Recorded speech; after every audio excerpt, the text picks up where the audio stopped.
Jam sallën më të bukur të Amadeus Palace sipas meje, kupola e hotelit. Shiheni çfarë mrekullie është, jam me besimin sërish e gjitha e punuar me dorë.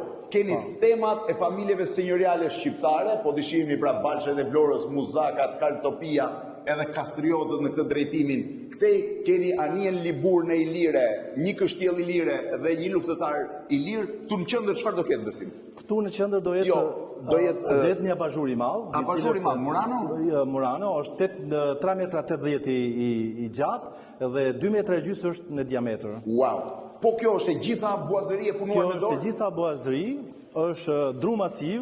Dru masiv? Dru masiv. Pra ky ka qenë dru masiv dhe shënqur me dalë i gjithi? Është gdhendur me dalë. Është gdhendur me dorë i gjithi? I gjithi me dorë. Çdo cep është i gdhendur me dorë, ndërkohë dyshemeja është një mozaik mermerësh. Po ato janë të bërë me fletë floriri? Po, janë veshur me fletë floriri. Me fletë floriri? Po. Ndërkohë që këtu vihet me një ashensor, ande është kuzhina shumë e bukur, kurse këtu shiheni pak çfarë punimi ka.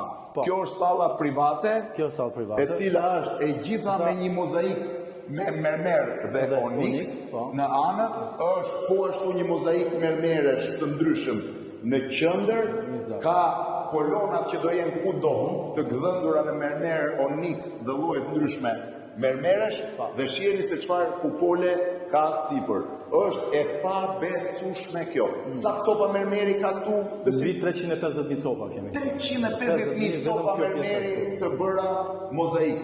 Shive çfarë mrekulli është, edhe banjat ishin onyx, se nuk ishin shumë dritë për t'i parë, por janë onyx i mirëfill dhe banjat. Shiheni se çfarë është bërë mermerit në këtë sallë private të ngrënies, dhe kjo është pjesa e banjës e gjitha e prodhuar në onyx. Ja duhet bëj dritë, shiheni çfarë mrekulli është. Copë masive onyxi, shive, që merr ndriçim dhe nga poshtë. Tani do vazhdoj me shpjegimet e tjera, mos më pyesni më çfarë është ajo godina tek ktesa e Rinasit.